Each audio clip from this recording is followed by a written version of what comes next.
John William Carson was an American television host, comedian, writer, and producer. He is best known as the host of The Tonight Show starring Johnny Carson. Carson received 6 Primetime Emmy Awards, the Television Academy's 1980 Governor's Award, and a 1985 Peabody Award. He was inducted into the Television Academy Hall of Fame in 1987.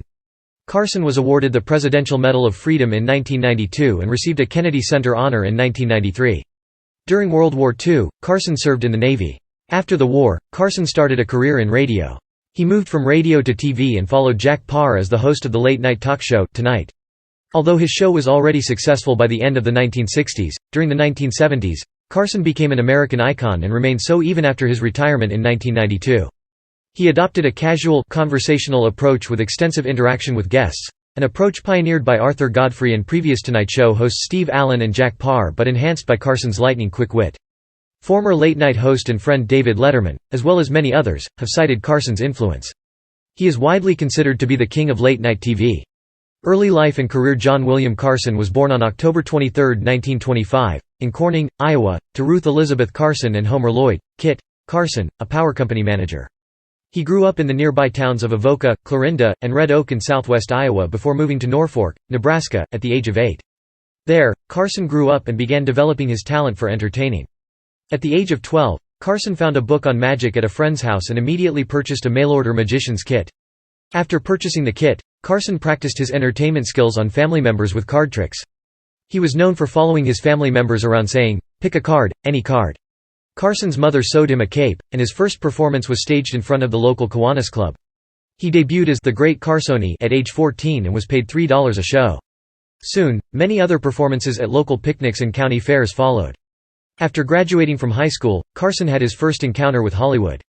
He had hitchhiked to Hollywood, where he was arrested and fined $50 for impersonating a midshipman, a story often regarded as apocryphal. Military service. Carson joined the United States Navy on June 8, 1943, and received V-12 Navy College Training Program officer training at Columbia University and Millsaps College. Commissioned an ensign late in the war, Carson was assigned to the USS Pennsylvania in the Pacific. While in the Navy, Carson posted a 10-0 amateur boxing record, with most of his bouts fought on board the Pennsylvania. He was en route to the combat zone aboard a troop ship when the war ended. Carson served as a communications officer in charge of decoding encrypted messages.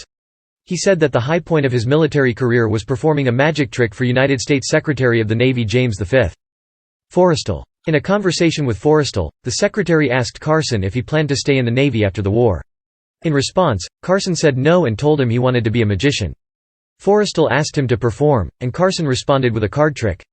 Carson made the discovery that he could entertain and amuse someone as cranky and sophisticated as Forrestal. Education. Taking advantage of educational opportunities from the Navy, Carson attended the University of Nebraska-Lincoln, where he joined Phi Gamma Delta fraternity and continued performing magic. He majored in journalism with the intention of becoming a comedy writer, but instead switched his major to speech and drama a few months later because he wanted to become a radio performer.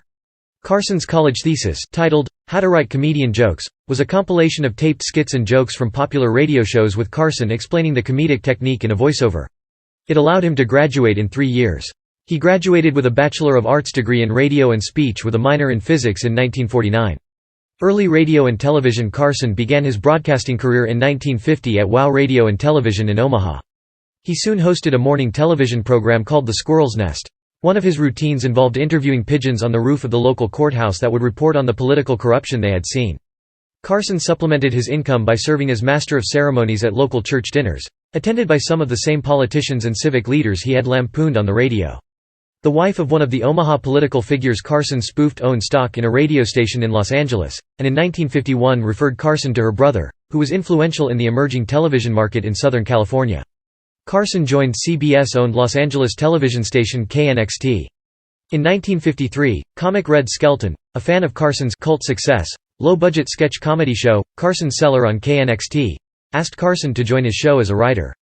In 1954, Skelton accidentally knocked himself unconscious during rehearsal, an hour before his live show began. Carson successfully filled in for him. In 1955, Jack Benny invited Carson to appear on one of his programs during the opening and closing segments. Carson imitated Benny and claimed that Benny had copied his gestures. Benny predicted that Carson, who readily admitted Benny's substantial influence on aspects of his comedic delivery, would have a successful career as a comedian.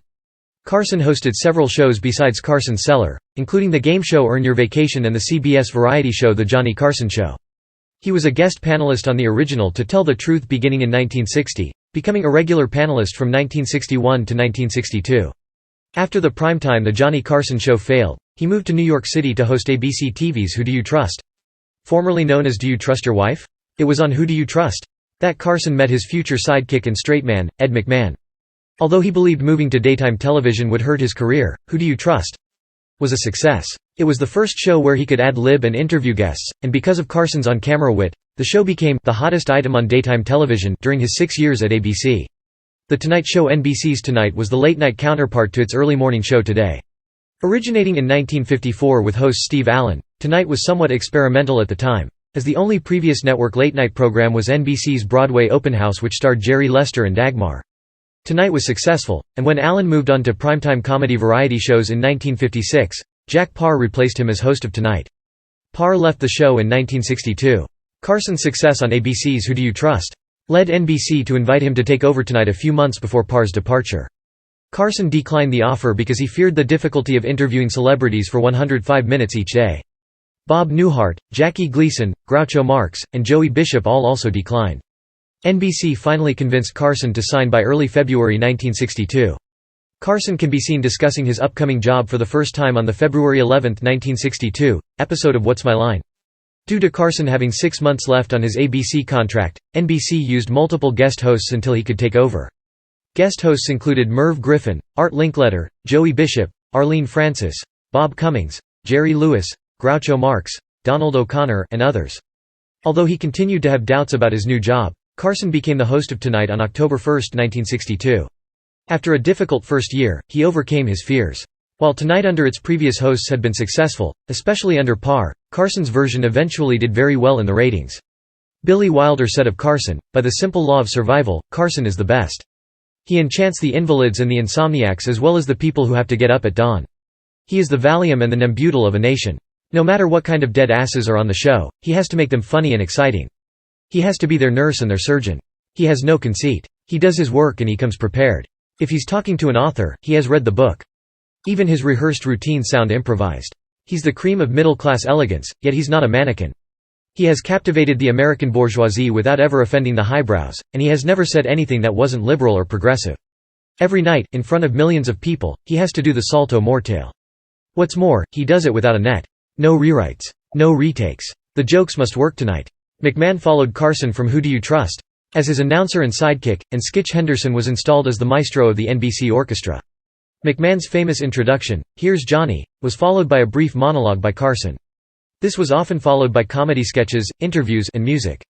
Carson's trademark was a phantom golf swing at the end of his monologues, aimed stage left toward the studio orchestra. Paul Anka wrote the theme song, a reworking of his "Toot Sweet" given lyrics. It was renamed "It's Really Love," and recorded by Annette Funicello in 1959. Before taking over The Tonight Show, Carson wrote lyrics for the song, and so claimed 50% of the song's performance royalties. The theme is heard being played on sound recordings of Carson's first Tonight Show, and it was used without interruption through to his last broadcast on May 22, 1992. The show was originally produced at the 30 Rockefeller Plaza NBC television studios in New York City, with occasional stints in California.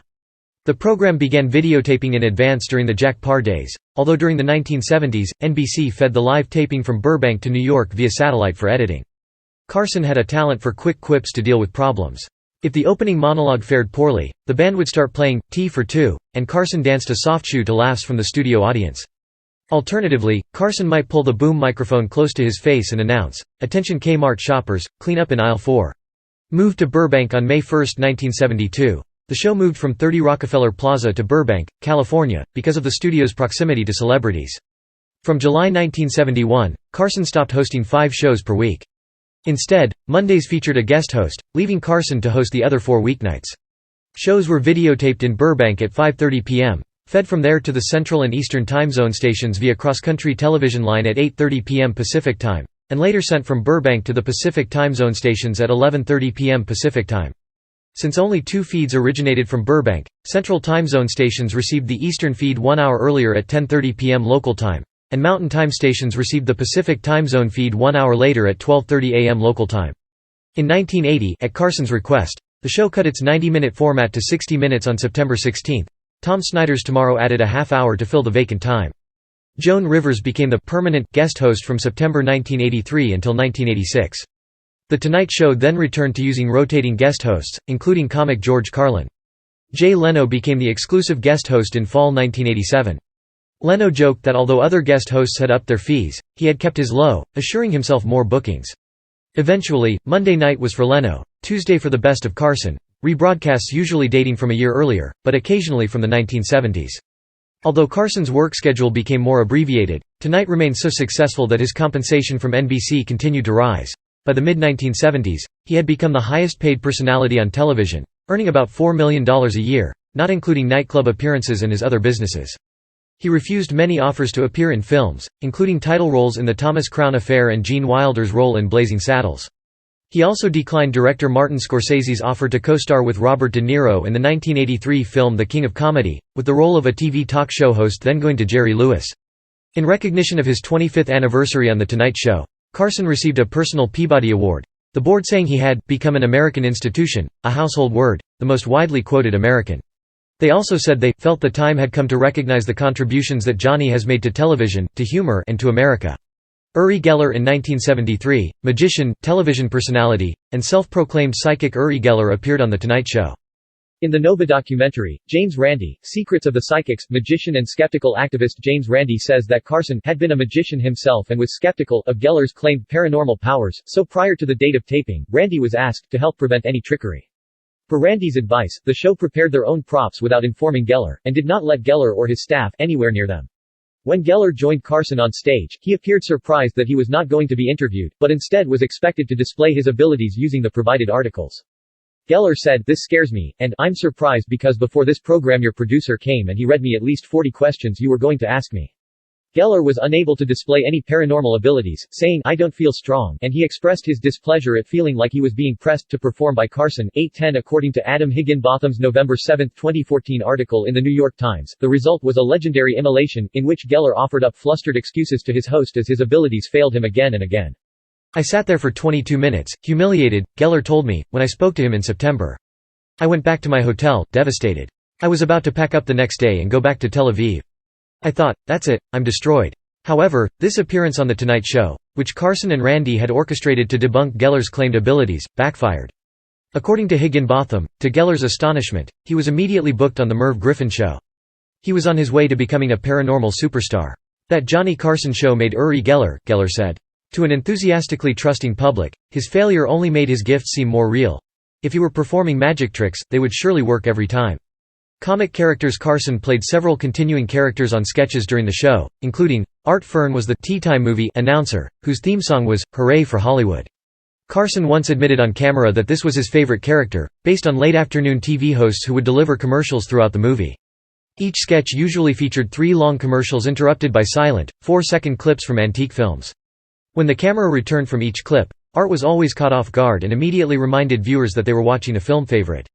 The movies always had unlikely casts and even less likely titles: Slim Pickens, Patty Page, Duke, John Wayne, and Charlton Heston in another classic western, Kiss My Saddle Horn.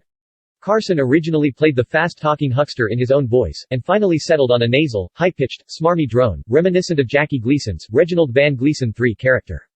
The character, now permanently known as Art Fern, wore a lavish toupee, loud jackets, and a pencil mustache.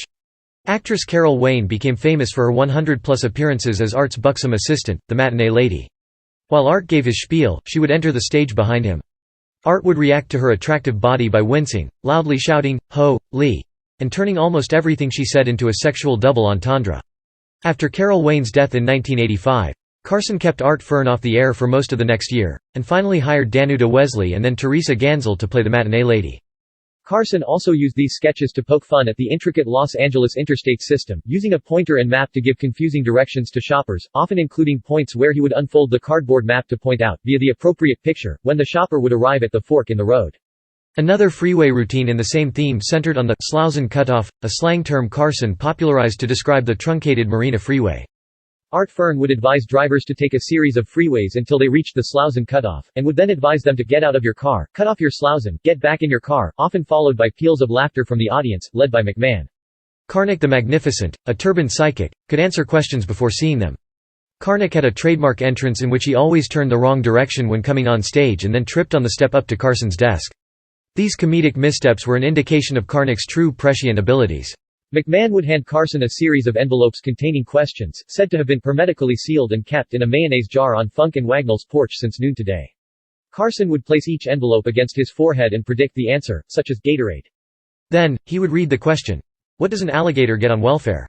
Some of the jokes were feeble, and McMahon used pauses after terrible puns and audience groans to make light of Carson's lack of comic success, prompting Carson to return an equal insult.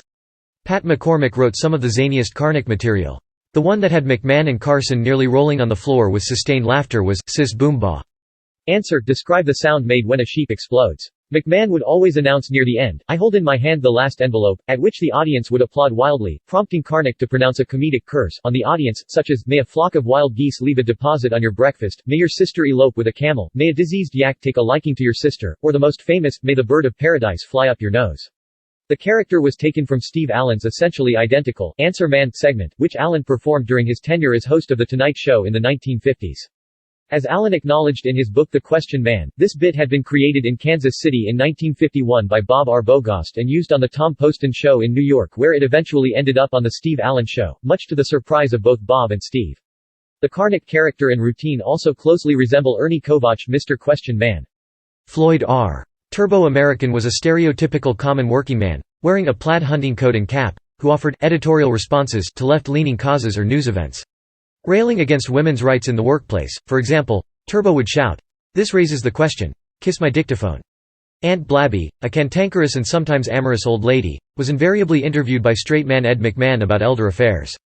McMahon would innocently use a common expression like check out, only to have Aunt Blabby warn him, "Don't say check out to an old person." Aunt Blabby was an obvious copy of Jonathan Winter's most famous creation, Maude Frickert, including her black spinster dress and wig. El Moldo, a mentalist, would attempt to perform mind-reading and mind-over-matter feats, all of which failed. Often, his tricks would include an attempt to bilk money from Ed McMahon or would end with his begging the audience for $1, or at least bus fare. The Maharishi, whose theme song was Song of India, was a frizzy-haired, holy man who spoke in a high-pitched, tranquil tone, greeted announcer McMahon with a flower, and answered philosophical questions. This was a takeoff on Maharishi Mahesh Yogi. Carson uncensored on satellite. Although Carson's program moved to Burbank in 1972, NBC's editing and production services for the show remained in New York, requiring that the program be transmitted between the two cities.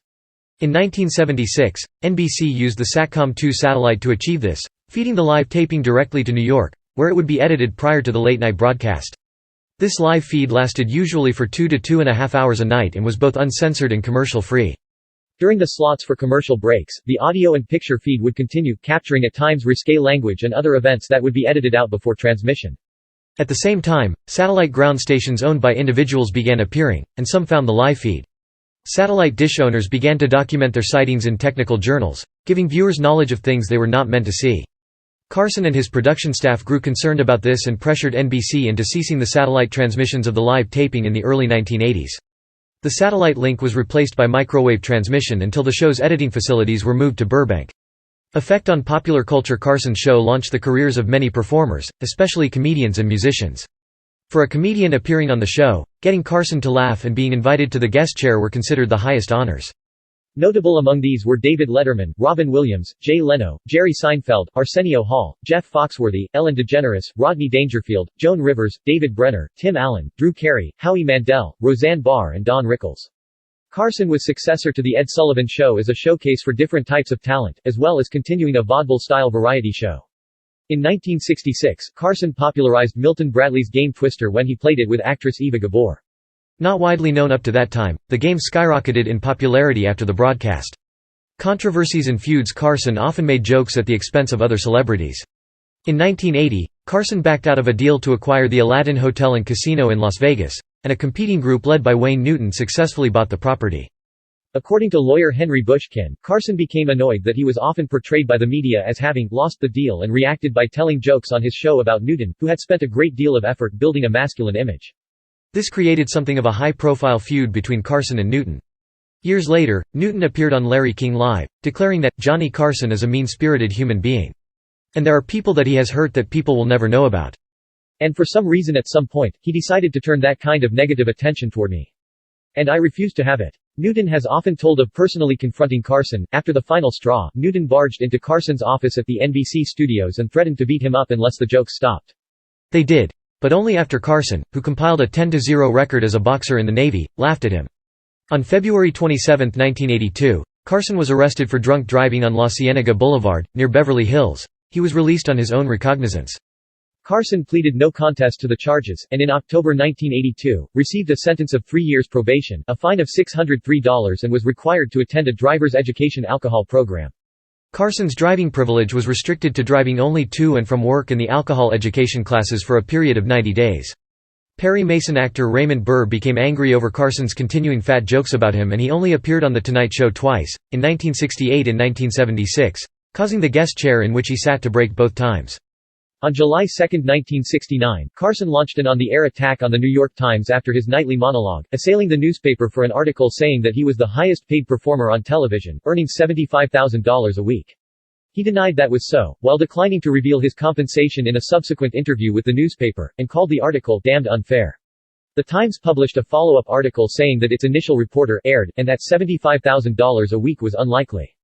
Carson reportedly loathed what he perceived as disloyalty, and he was furious when former frequent Tonight Show guest hosts John Davidson and Joan Rivers began hosting their own talk shows. Rivers' show on the Fox network directly competed with Carson during the 1986–1987 season before being cancelled. On June 24, 2009, following Ed McMahon's death, Rivers lauded McMahon on Larry King Live, but said that after she got her own show, Carson never spoke to her again. In December 1973, Carson joked on Tonight about an alleged shortage of toilet paper. Viewers believed the story, and panic buying and hoarding ensued across the United States as consumers emptied stores, causing a real shortage that lasted for weeks. Stores and toilet paper manufacturers had to ration supplies until the panic ended. Carson apologized in January 1974 for the incident, which became what the New York Times called a classic study of how rumors spread. Carson called references in the article to him very unfair. Carson successfully sued a manufacturer of portable toilets that wanted to call its product, "Here's Johnny." Carson performed a send-up of Mr. Rogers' Neighborhood. Rogers noted, "I've told Johnny that I like humor as much as anybody. But what concerns me is the takeoffs that make me seem so wimpy. I hope it doesn't communicate that Mr. Rogers is just somebody to be made fun of. Only people who take the time to see our work can begin to understand the depth of it." Carson later apologized to Rogers for making fun of him. Business Ventures Carson invested $500,000 in the failed DeLorean Motor Company. Additionally, Carson was head of a group of investors who purchased and operated 2 television stations. The first was KVVU-TV in Henderson, Nevada, an independent station serving Las Vegas, acquired by the Carson Group in 1979. Shortly after buying the station, KVVU was rumored to be acquiring an NBC affiliation, as then longtime affiliate Cork TV was in the process of being replaced by KVBC, but it never happened. Carson's second station, independent KNAT-TV in Albuquerque, New Mexico, was purchased in 1982. Unlike the Las Vegas operation, KNAT faced stiffer competition for top-quality, syndicated programming. Carson sold both of his stations in 1985 and 1986, with KVVU-TV going to the Meredith Corporation and KNAT being sold to Trinity Broadcasting Network. Carson's other business ventures included the successful Johnny Carson Apparel, Inc., his turtlenecks became a fashion trend, and a failed restaurant franchise. Retirement: Carson retired from show business on May 22, 1992, at age 66, when he stepped down as host of The Tonight Show. His farewell was a major media event, often emotional for Carson, his colleagues, and the audiences, and stretched over several nights. In tribute to Carson and his enormous influence, several networks that had late-night variety talk shows went dark for the entire hour he did the last show. After 13 tries, The Tonight Show finally won the Emmy for Outstanding Late Night later that year, buoyed by the penultimate broadcast, which featured Johnny's final 2 guests, Robin Williams and Bette Midler. NBC gave the role of host to the show's then current permanent guest host, Jay Leno. Leno and David Letterman were soon competing on separate networks. Post-retirement appearances at the end of his final Tonight Show episode, Carson indicated that he might, if so inspired, return with a new project. Instead, he chose to go into full retirement, rarely giving interviews and declining to participate in NBC's 75th anniversary celebrations. He made an occasional cameo appearance, including voicing himself on the May 13, 1993, episode of The Simpsons, telephoning David Letterman on a November 1993 episode of Late Show with David Letterman, and appearing in the 1993 NBC special Bob Hope, The First 90 Years. On May 13, 1994, Carson appeared on The Late Show with David Letterman. During a week of shows from Los Angeles, Letterman was having Larry Bud Melman deliver his top 10 lists under the guise that a famous personality would be delivering the list, instead. On the last show of the week, Letterman indicated that Carson would be delivering the list. Instead, DeForest delivered the list, insulted the audience, and walked off to polite applause. Letterman then indicated that the card he was given did not have the proper list on it and asked that the real list be brought out. On that cue, the real Carson emerged from behind the curtain, an appearance that prompted a 90-second standing ovation from the audience. Carson then asked to sit behind Letterman's desk. Letterman obliged, as the audience continued to cheer and applaud. After some moments, Carson departed from the show without having spoken to the audience. He later cited acute laryngitis as the reason for his silence. This turned out to be Carson's last television appearance. Prior to his death, Carson occasionally sent jokes to David Letterman. Letterman would then use these jokes in the monologue of his show, which Carson got a big kick out of, according to Worldwide Pants Inc. Senior Vice President Peter Lassley, who formerly produced both men's programs. He also said Carson had always believed Letterman, not Leno, to be his rightful successor. In his first broadcast after Carson's death, Letterman delivered a monologue compiled entirely of jokes sent in by Carson, a fact the host revealed a short time later in the program. Carson's influences included Jack Benny, Red Skelton, Fred Allen, Bob Hope, Groucho Marx, and Jack Paar. Comedians who have claimed Carson as an influence include David Letterman, Jay Leno, Conan O'Brien, Dennis Miller, Bill Maher, Joan Rivers, Larry Wilmore, Ray Romano, Don Rickles, Bob Newhart, Angie Dickinson, Carl Reiner, Mel Brooks, Dick Cavett, Norm Macdonald, David Steinberg, Jerry Seinfeld, Ellen DeGeneres, Gary Shandling, Steve Martin, Arsenio Hall, Craig Ferguson, and Jimmy Fallon. Brian Wilson was an avid fan of the show and in 1977 wrote a song titled, "Johnny Carson" as a tribute. It was released on the Beach Boys' Love You album. Personal life. Despite his on-camera demeanor, Carson was introverted and shy off-camera. He was known for avoiding most large parties and was referred to as the most private public man who ever lived. Dick Cavett recalled, "I felt sorry for Johnny in that he was so socially uncomfortable. I've hardly ever met anybody who had as hard a time as he did." In addition, George Axelrod once said of Carson, "Socially, he doesn't exist. The reason is that there are no television cameras in living rooms. If human beings had little red lights in the middle of their foreheads, Carson would be the greatest conversationalist on earth." He normally refused to discuss politics, social controversies, his childhood, or his private life with interviewers, and offered the following list of written answers to journalists who wanted to ask him questions. "Yes, I did. No, I didn't. Not a bit of truth in that rumor.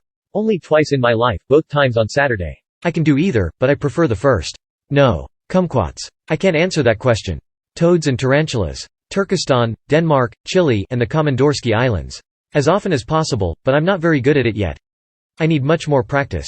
It happened to some old friends of mine, and it's a story I'll never forget." Politics. Carson opposed the Vietnam War and capital punishment, favored racial equality, and was against criminalizing extramarital sex and pornography. He avoided explicitly mentioning his views on The Tonight Show, saying he hates to be pinned down, as that would hurt me as an entertainer, which is what I am. As he explained in 1970, "In my living room I would argue for liberalization of abortion laws, divorce laws, and there are times when I would like to express a view on the air. I would love to have taken on Billy Graham. But I'm on TV 5 nights a week. I have nothing to gain by it and everything to lose." He also seldom invited political figures onto The Tonight Show because he didn't want it to become a political forum, and did not want the show used, by himself or others, to influence the opinions of the viewers. In his book, Carson's former lawyer Henry Bushkin stated, he was by instinct and upbringing definitely Republican, but of an Eisenhower sort that we don't see much of anymore. Overall, you'd have to say he was anti-big. Anti-big government, anti-big money, anti-big bullies, anti-big blowhards. Carson served as MC for Ronald Reagan's inaugural gala in 1981 at the request of Frank Sinatra. Religion. As an adult, Carson was not a regular churchgoer, although during his childhood he was raised as a Methodist and during high school attended Christian Endeavor meetings at the local church. Marriages. In October 1949, Carson married Jody Walcott in North Platte, Nebraska. The marriage was volatile, with infidelities committed by both parties, and ended in divorce in 1963.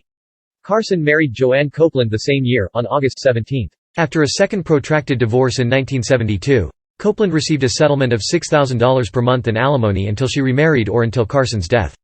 She also received a pretty nice little art collection. She later had a second marriage that also ended in divorce, and died in California, aged 83, in 2015. She had no children. At the Carson Tonight Show's 10th anniversary party on September 30, 1972, Carson announced that former model Joanna Holland and he had been secretly married that afternoon, shocking his friends and associates. On March 8, 1983, Holland filed for divorce. The divorce case finally ended in 1985 with an 80-page settlement, Holland receiving $20 million in cash and property. On June 20, 1987, Carson married Alexis Moss. The marriage lasted until his death in 2005. Carson reportedly joked, "My giving advice on marriage is like the captain of the Titanic giving lessons on navigation." Children. Carson had 3 sons with his first wife, Christopher, Corey, and Richard. His middle son, Richard, died on June 21, 1991, when his car plunged down a steep embankment along a paved service road off Highway 1 near Cayucos, California.